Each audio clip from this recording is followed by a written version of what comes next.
Snake. Peace Walker is the heart of the enemy's project.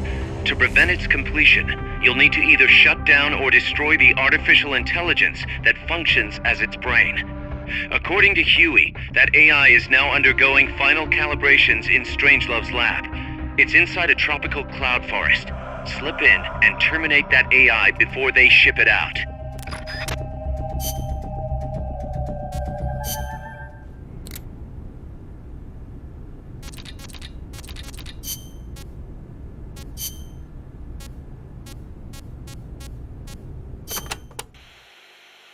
We've also confirmed that some of the enemies specialize in ambushes. Amanda's crew calls them scouts. They'll blend themselves in with the terrain and the vegetation. Then, when they see you, they'll swoop in. They fight pretty much like commandos, and will use clearing techniques to flush you out. In addition to wielding normal weapons, the scouts also carry wires. Sounds like these guys know their CQC. Could be. We've been getting reports of CQC attacks being blocked by wires. Stay alert.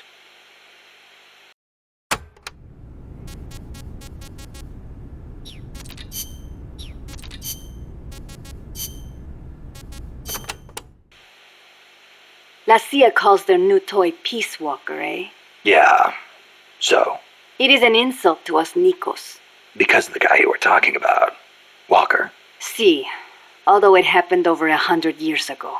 Back then, the political parties in Nicaragua were at each other's throats. The Nicaraguan Democratic Party hired an American mercenary to help counter their enemies, the Conservative Party. And that was Walker. After taking care of the conservatives, Walker decided to seize power in Nicaragua for himself, eventually making himself president. The Democratic Party gave him an inch, and he took the whole country. But it did not end there. Not only did he make English an official language, he tried to reintroduce slavery. Walker's goal was to build a Caribbean empire centered on the American South. Caribbean Empire? Sounds kind of like what Coldman is trying to pull off. The gringos are always like that. They invent some convenient excuse to trample all over foreign countries like they own the place. Peace Walker, ha! What happened to Walker, in the end? A united Central American army led by Costa Rica kicked his ass and sent him running back to America. Then why don't we do the same? I, for one, don't intend to let Coldman get his way. Good idea. I'm glad we have you, boss.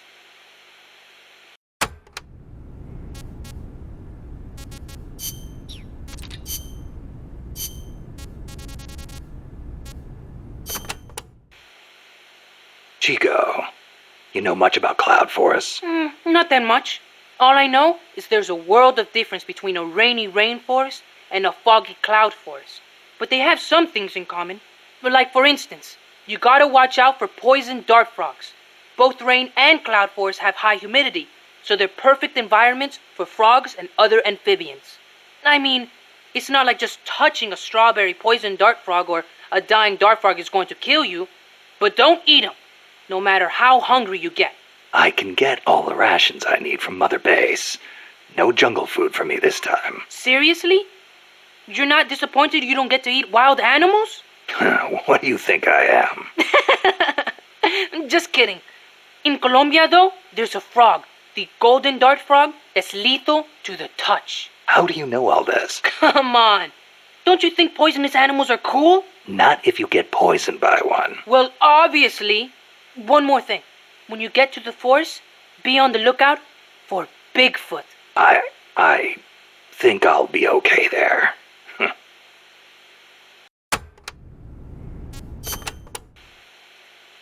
Bigfoot is an ape-man that lives in the Rocky Mountains. In the local Indian language, he's known as Sasquatch. And get this, he's over 3 vara. Can you believe that? So he's kinda like a gorilla? Completely different. Even the biggest gorillas only get to about 2 vara, and they walk on their knuckles. Bigfoot's big, and he walks on 2 feet, like people. So he's more man than ape? Probably. His ancestors must have split off from humans at some point. Like before they started using tools and stuff. Yeah, but aren't the Rockies kind of far away from here? Not that far. According to Darwin, humans came all the way over here from Africa. Plus, there have been sightings in Venezuela of an ape-man called Mono Grande. Costa Rica has tons of plant and animal species, so I'd expect there to be at least one kind of ape man. At least.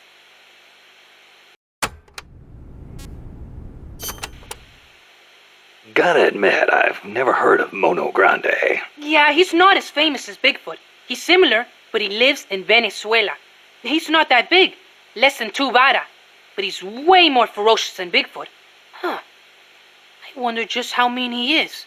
Like when he catches his prey, does he punch it to death? That's the law of the wild. You catch your prey, you kill it, and you eat it. Yeah, but punching is way more ferocious than biting. Well, maybe it seems that way because that's what humans do.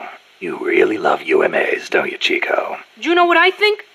I think UMAs should be dangerous. Otherwise, where's the fun in hunting them?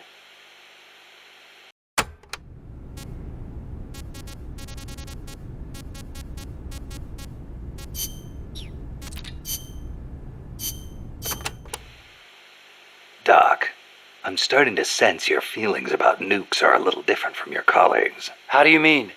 Your little chat with Coldman back there. I told you my father worked on the Manhattan Project, right? You're familiar with it? The basics, yeah. It was the project that kicked off the nuclear age. That's right. Some of the finest minds of the 20th century, including multiple Nobel Prize winners, worked on it. They spent over $2 billion, and that's in 1940s money. It culminated in the successful nuclear test at Alamogordo on July 16th, 1945. And the first use in combat a few weeks later. Doc? I can't walk. What? My spine isn't shaped like everybody else's. I can't move my lower body, so I've never taken a single step, not since I was born. What's that got to do with your dad being in the Manhattan Project? As a result of his research, my father was exposed to high doses of radiation. It can't be a coincidence that my chromosomes are messed up. That's why I didn't want for these nukes to be another sword of Damocles. I wanted to give them a real purpose, to be a deterrent against war. Doc. And Coldman, we have to stop him, whatever it takes.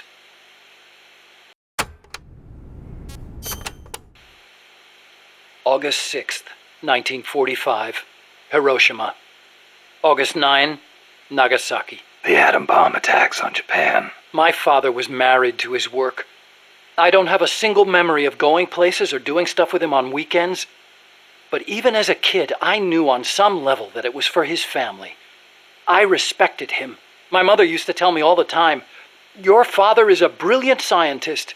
He saved countless American boys from death. You should be proud of him." Yeah. You could say the war ended because of those bombs. When I was in the 5th grade, a Japanese student transferred to our class. She showed me photos of Hiroshima after the bomb. I couldn't believe my eyes. A city of over 350,000 people reduced to a scorch mark on the ground by a single atomic bomb. Houses blown off their foundations, burned to ashes. The only things left standing were the skeletons of steel-framed buildings. And it wasn't just the buildings. Blackened corpses on the side of the road. Survivors covered head to toe in severe burns. Within a few months, over 70,000 had died in Nagasaki, twice that in Hiroshima. For years after that, I couldn't talk to my father. Couldn't even stand to look at his face. I know how you feel, Doc. But your father's your father. If he hadn't worked on that project, my body wouldn't be like this. I could be researching something else. I could have lived a normal life.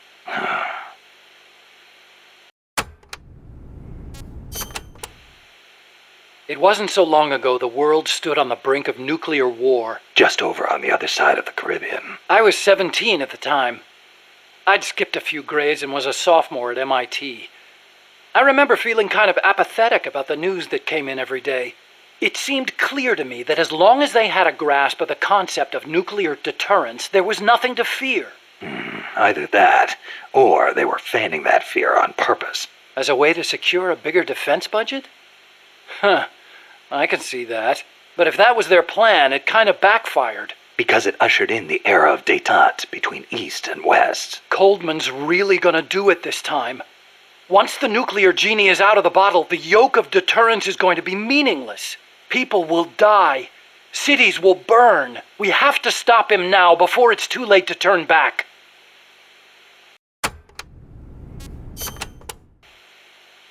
So you've been doing nuclear research your whole life? No, not really.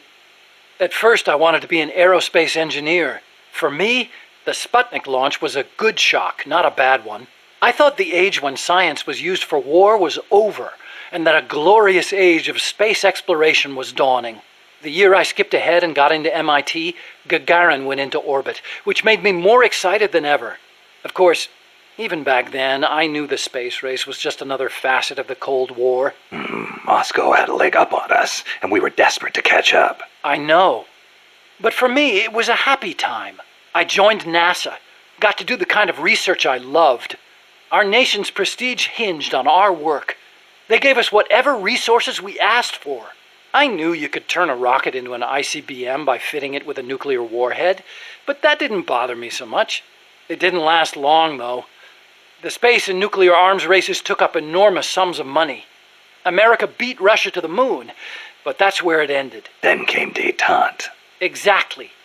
NASA's budget was slashed as a result.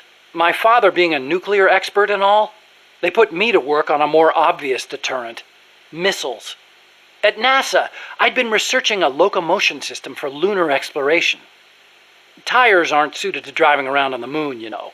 And that's how I caught Coldman's eye.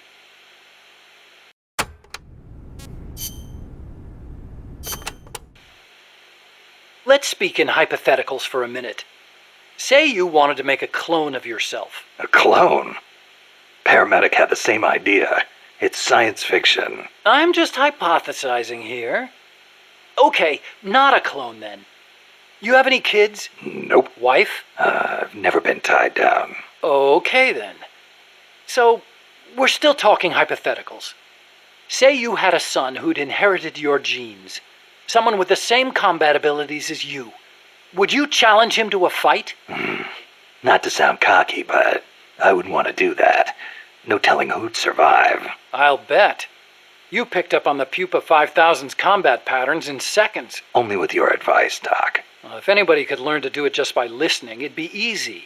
But you're a born soldier. Yeah, you must have been born with genes geared for combat.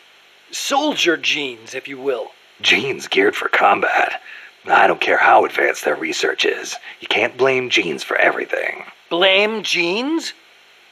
You think it's funny? What? You think genes have nothing to do with this body I was born with? I don't know. Look, that fear of facing someone of equal ability in combat, imagine that on a strategic scale. That's the concept of nuclear deterrence. The idea is, when all sides are armed with the destructive power of nuclear weapons, they'll avoid nuclear war in order to prevent mutual annihilation. Doesn't sound all that sophisticated to me. Exactly. It's so simple in principle. But because it's so simple, whether or not it works properly depends on the people involved. In that sense, what we're looking at now is a malfunction in deterrence theory. Coldman. You got it. Please, Snake, don't let deterrence die.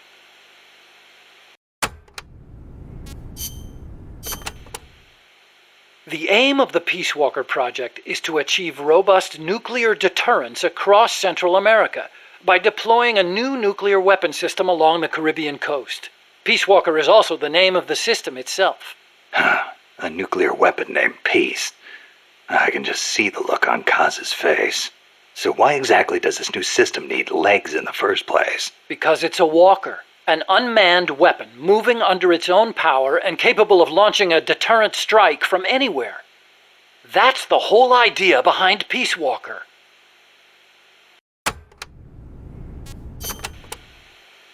The reason Peace Walker is a mobile nuclear weapon system is to maximize its potential as a nuclear deterrent. How so? If need be, Peace Walker can stay constantly on the move so that the adversary can't pinpoint its position.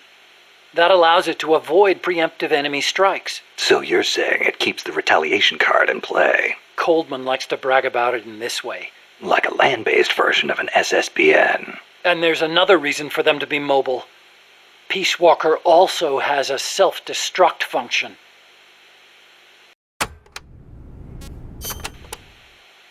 Why would Peace Walker need a self-destruct function? You saw it, didn't you, Snake? That sphere on Peace Walker's head? Yeah? That's a hydrogen bomb. What? You're telling me that thing's a thermonuclear device? Do they have any idea what kind of destruction that thing would cause? I know, it's crazy. I mean, even overkill has its limits. If it's strategic value they want, they could have gone with something smaller. It's like they want a weapon on par with Russia's Tsar Bomba. This arms race is running way out of control. It's an evolutionary dead end.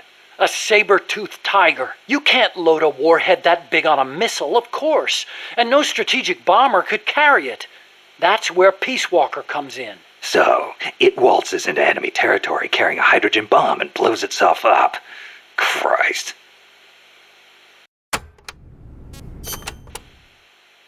The biggest nuclear warhead ever actually detonated was the Soviet RDS-220, nicknamed Tsar Bomba.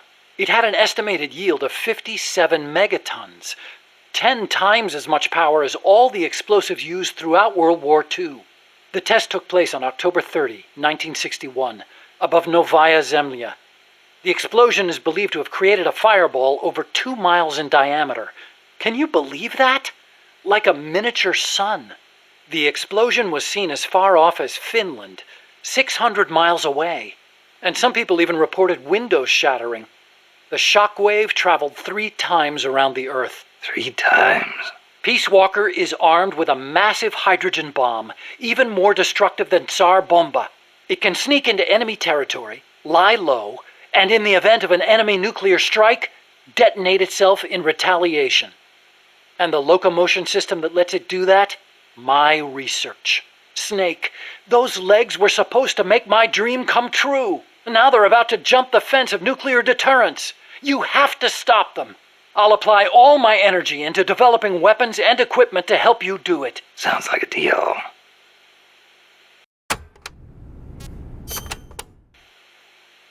What made you put an AI into Peace Walker? Well, for one thing, because it can't be manned. Peace Walker's designed to enter enemy territory and blow itself up, if necessary. You can't put a person inside a weapon that could blow at any time, can you? So we equipped it with an AI instead. That's strangely humane of you. And besides, Peace Walker was designed as a bipedal weapon system. You can't imagine how hard it shakes when it walks.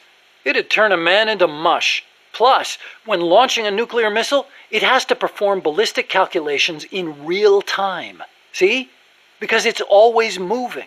Hold on. If that's all it does, then a high-performance computer ought to do the job. It doesn't need intelligence. That's a very good point, Snake. Which brings me to the real reason.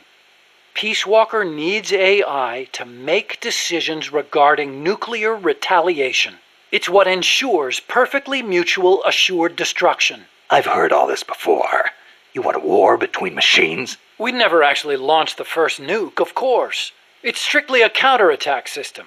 Only a politician could make such an illogical decision as starting a nuclear war. Conversely, if an adversary launches a nuke at us, the AI will not fail to retaliate. Therefore, the adversary can't launch. The AI guarantees it. Even so, launching nukes without authorization? Boomer captains have the authority to launch if land communications are cut off. It's the same principle. Not even the captain of a boomer can make that decision alone. The way I heard it, that's the only situation where insubordination is allowed. Only because humans are imperfect. That's Coldman's line of thinking. You're saying that machines don't make mistakes? That's a myth. Worse than that, it's blind faith. We wouldn't put our faith, our fate, into the hands of any ordinary machine. That's what the AI is for. The decision to launch a retaliatory strike requires high-level judgment. You have to take into account not only the state of the war, but the entire world. And sometimes, you need to make a guess based on incomplete information. Huh. You think an AI can do all that? Yeah. At least Dr. Strangelove does.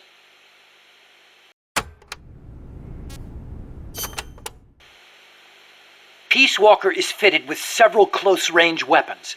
We'd also planned for it to be able to enter enemy territory and self-detonate. Wonderful. What exactly are we dealing with here? Well, the flamethrowers for one thing. One in the front and one in the rear. Then there are the S-mines. They're like cluster bombs. It scatters them from its leg hatches. If you see those open, you better clear out quickly. And finally, the rockets. These can travel quite a distance, so stay sharp. On the other hand, it can't fire them from too close. But then again, there are those flamethrowers. It can also use its legs as weapons against any infantry on the ground. Ouch. But remember, Peace Walker technically isn't complete. With just the reptile pod, it can only perform relatively simple maneuvers. They've got certain quirks, too. What's more, look carefully and you should be able to predict which attack is coming next.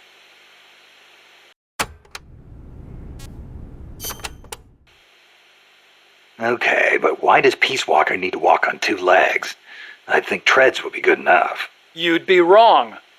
As you know, the terrain in Central America is rugged and complex, especially along the Caribbean coast of Costa Rica. You've got jungles, swamps, mountains, and the only way to get across all that terrain, no matter how rugged, is on legs. Yeah, but wouldn't it be tough to cross a swamp, even on legs? It wasn't easy, that's for sure. The reason we picked Costa Rica as a proving ground is because we can test it on every type of terrain.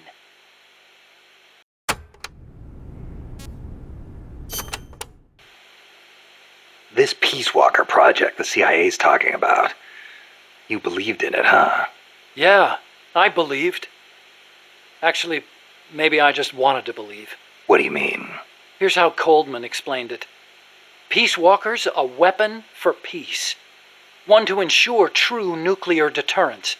It'd be the anchor to bring stability to Central America.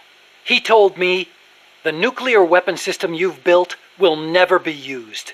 It will forever stand vigil as an icon of peace. And to achieve that, he needed my bipedal locomotion technology. To be honest, I was flattered. Flattered? Wouldn't you be? My colleagues in the scientific community have never taken me seriously. They told me bipedal locomotion was a pipe dream, that it'd never amount to anything. It was the first time anybody recognized my work. How could I not be happy? And besides, it was my chance to surpass my father. To create nukes for peace. Or so I thought anyway. But Coldman's really going through with it. Yeah. Makes perfect sense, really. No one would give the project any notice unless they could prove that an unmanned system is capable of launching a nuke.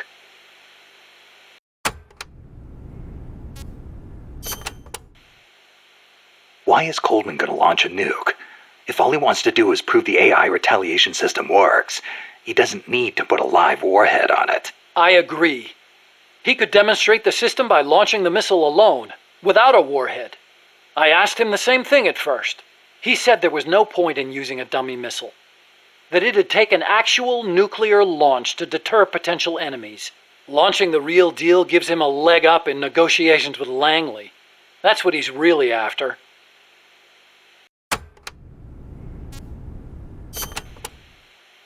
I based the bipedal locomotion technology used in Peace Walker on Soviet research. Actually, I'll be honest with you. I stole most of the basic ideas behind it. Soviet? Bipedal? You mean Granin? You know him? Yeah. I met him at his lab in Russia. He helped me out a little bit. You met him? What were you... He was head of the Granin Design Bureau, creator of countless Soviet weapons. I'd hit a wall in my research at the time. Granin's ideas solved nearly all my problems. There's nothing unusual about using somebody else's work to further your own research, is there? As long as you cite it, yeah. But I wasn't in a position to do that. His research was classified at the highest level. Soviet research, no less. So, you used it without telling anybody? I wanted to show up my colleagues for once. The ones who never took me seriously. But you reap what you sow. Coldman seized on that vulnerability. Told me if I quit the project, he'd expose my larceny. He had you by the balls, Doc.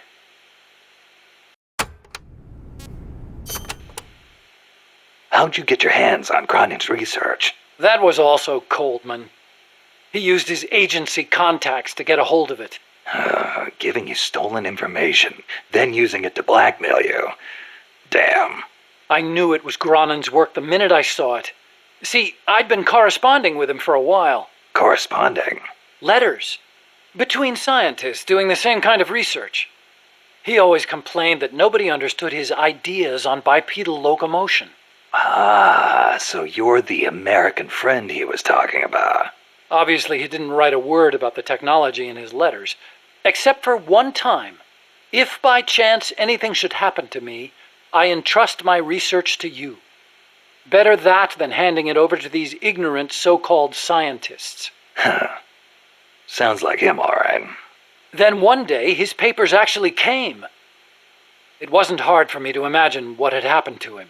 I felt it was my duty to carry on his work after him. And also... What? I thought maybe combining his technology with mine could be a way to bring East and West together, like the docking of Apollo and Soyuz. It'll never make the history books, and it's still not a reason to plagiarize. You're right. You're absolutely right. I never had the courage to tell the truth, that's all. I always looked for excuses to cover it up. Until now. Huh? You told me everything. You're no longer a coward.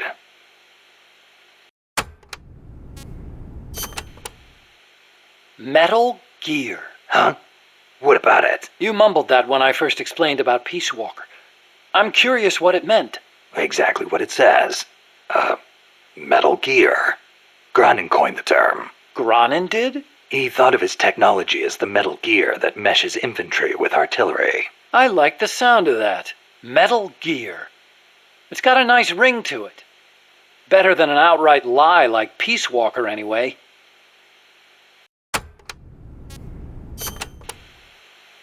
Those papers the CIA gave you, was there any data on the Shagohod in there? Shagohod? A nuclear tank that launches IRBMs. It competed against Gronin's system for approval. Oh, the thing with the rockets. Designed by a guy named Sokolov, right? What's so funny? No, I was just remembering some of the commentary Gronin added to the Shagohod papers. You should have seen the way he badmouthed it. It was too conservative, too ugly. I can imagine. He was so angry when he wrote that, he smeared up the ink. And you know how shoddy the paper is over there to begin with. I'll bet. That's Gronin, all right. Imagine accelerating the launcher itself to 300 miles an hour to extend the range of an IRBM. As stupid as it sounds, it's a hell of a concept. Who but the Soviets would think of using a tank as the first stage of a rocket? I actually took a cue from the Shagohod when I developed the Pupa. That hovercraft thing? You stole that one too? Give me a little credit. I only borrowed the concept. The technology is original. As it turned out, hover technology wasn't enough to handle all the terrain in Central America. It relied too much on brute force. But the Shagohod was a major threat. That thing could corner like you wouldn't believe. Built pretty tough, too. You sure know a lot about it. It almost did me in. I couldn't forget it if I tried. Did you in? So you were the one who took it down. Wow! You really are amazing. I didn't do it alone. No, seriously, thank you. We might not be here today if they'd begun mass-producing that thing. Then again, they're hard at work now miniaturizing nuclear warheads. Pretty soon they won't even need an accelerated launcher like the Shagohod. Great. That means they're that much closer to being able to launch from anywhere in the world.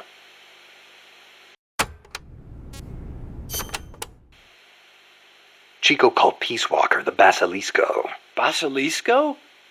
Oh, right, Spanish. That's funny.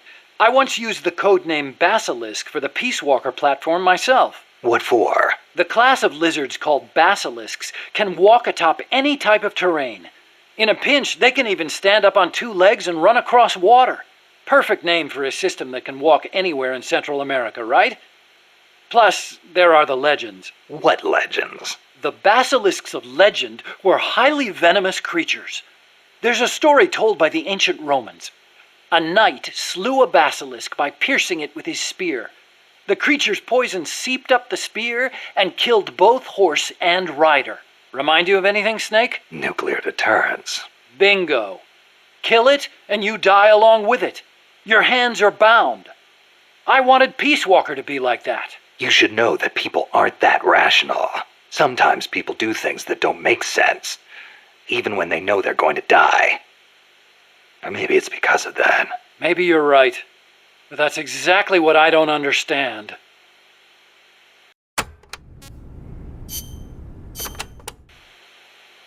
Hey, Doc, what was that you were smoking in the lab?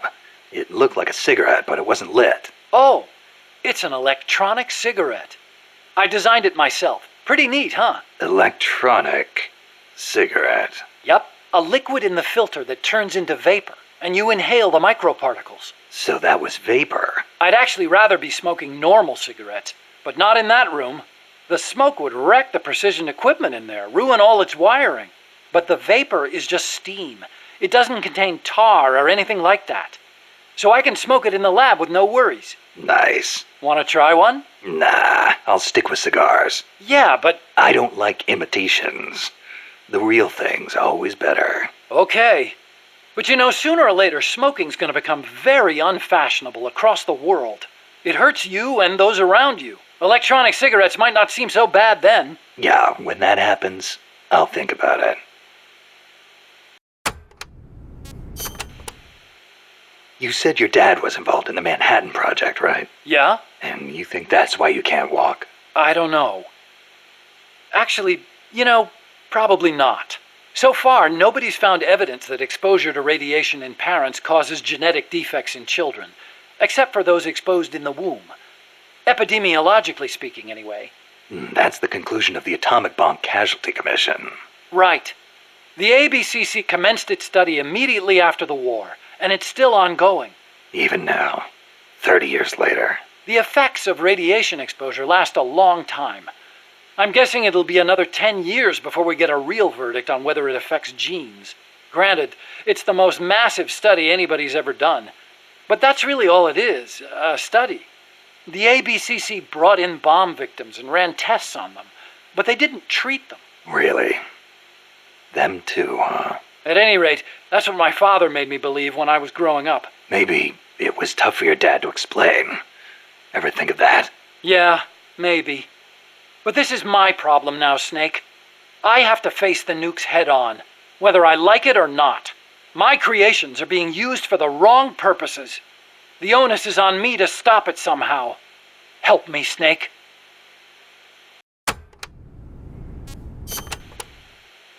Hey, as long as I'm here at Mother Base, why not assign me to the R&D team? You could use a guy like me. Glad to have you on board. I'm sure Kaz is, too. Once I've got the necessary materials and design specs together, I should be able to start building you that bipedal weapon platform. Nothing would make me happier than for my research to help put a stop to Peace Walker.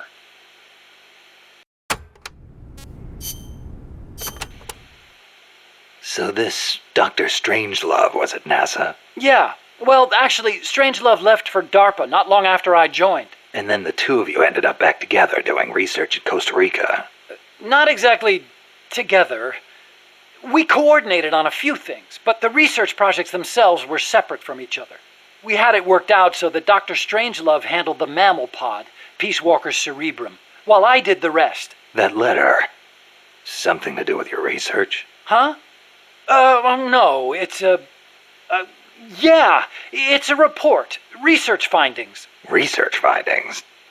Anything in there we could use against Peace Walker? Nothing. Nothing at all.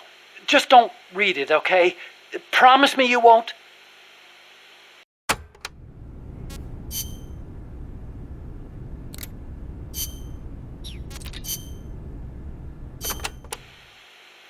Are there any large-scale ruins in Costa Rica, Paz? There is a place east of Cartago called Guajabu. They have ruins there, but they're not especially big. Not the place I'm thinking of. Any others? Well, if you go a little way across the border into Nicaragua, there is a place called La Fortaleza de la Inmaculada Concepción. That is the only famous one. Then what were those ruins I saw from up on Irasu? There are a lot of things we still do not know about Costa Rica's ancient civilizations. There are giant stone spheres throughout the country. What they were used for is still a mystery.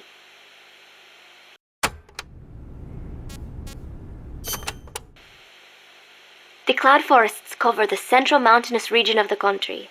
They are perpetually shrouded in fog. You get wet just standing there. It is as if the entire forest is inside a cloud. Must make for poor visibility. It does, but beauty too. It is like being lost in some mystical green labyrinth. I'd rather not get lost if that's okay. The forests are also home to lots of rare animals, especially bright-colored frogs. They like the humidity.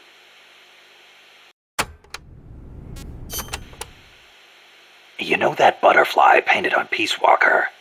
Any idea what that is? It is a morpho, a Pallades morpho, if I'm not mistaken. Pallades morpho. Uh-huh. It is the most common type of morpho in Costa Rica. Huh. It has these gorgeous metallic blue wings that shimmer in the light. You can see them even from a distance. You mean they reflect light? Correct. It is called structural color. Morpho scales have tiny bumps on them that interfere with the light and make them look blue. The space between the bumps corresponds to the wavelength of the blue light. Let me see if I get this. So if you could change the spacing, you'd end up seeing a different color. That is the principle. I heard somewhere it is being researched as a way to color cloth without dye. Think of the camouflage you could make with that. Is that all you can think of? Hey, it's important. What I don't get is why they'd put a butterfly on Peace Walker. Maybe because it looks pretty. I hope that's all it is.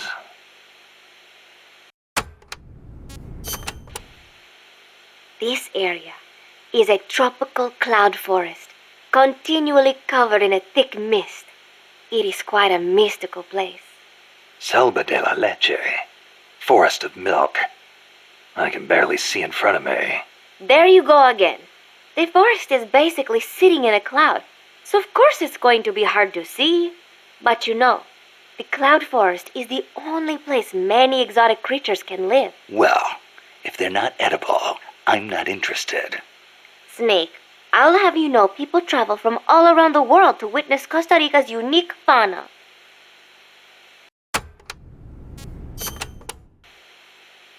Snake, watch out for the frogs. Why? They bite? Relax. No frog's ever eaten a snake.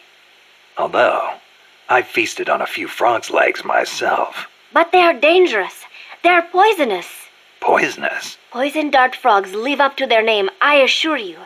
Their poison is so strong, the Indígena use them to make poison-tipped arrows. Some secrete poison through their skin. Even touching them can be dangerous.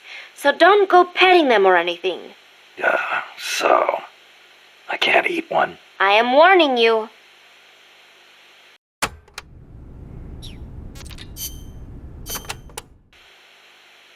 From here on in, you'll be in a cloud forest. The ground is covered in vegetation. You'll have plenty of hiding places, but so will the enemy. I'll keep an eye out for scouts. Trying to force your way through would be suicide. Know the enemy's location before making any moves. Too bad you don't have some sort of radar. I could try night vision. Once you know where an enemy is, decide how you want to handle him. You could get into his blind spots. Or drop him from a distance before he even has a clue someone's around. An eye for an eye, right?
Snake, how's the mule treating you?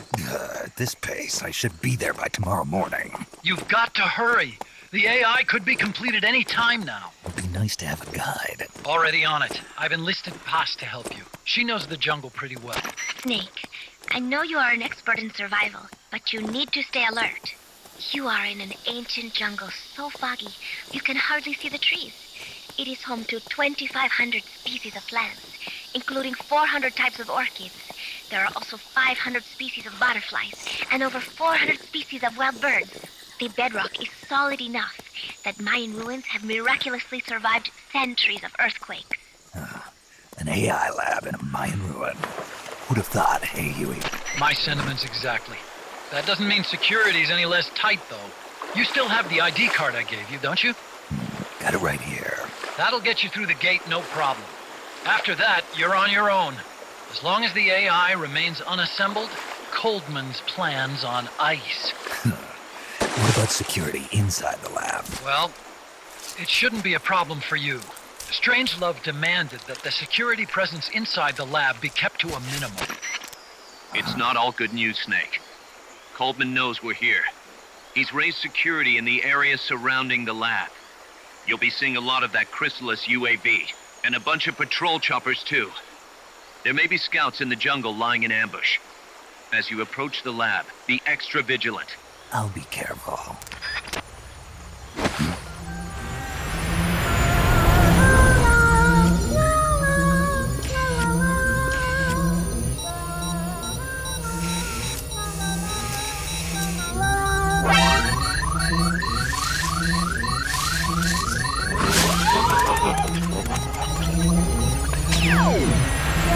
They're looking for you. Stay sharp. Snake, Strangelove's lab is a few miles to the north. It won't be long before the AI is complete. Don't let that happen.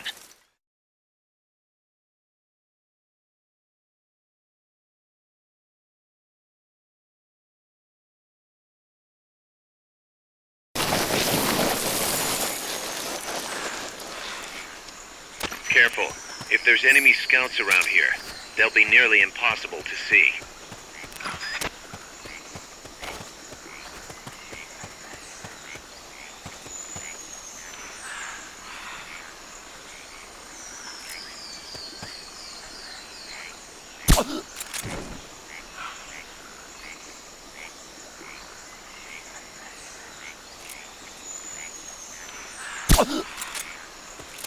Watch out. Enemy search may not spot enemies that are actively hidden.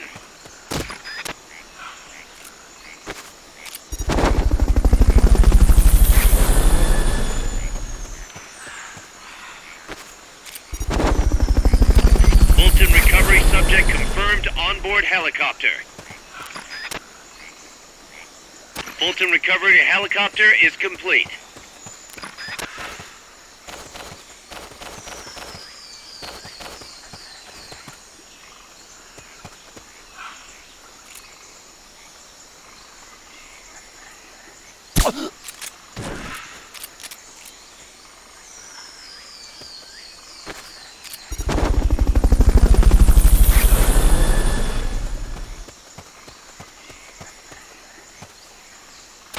Fulton recovery subject confirmed onboard helicopter.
Somebody there? Nothing here.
Fulton recovery helicopter is complete.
Thanks for putting me on the R&D team, Snake. I'll cut to the chase.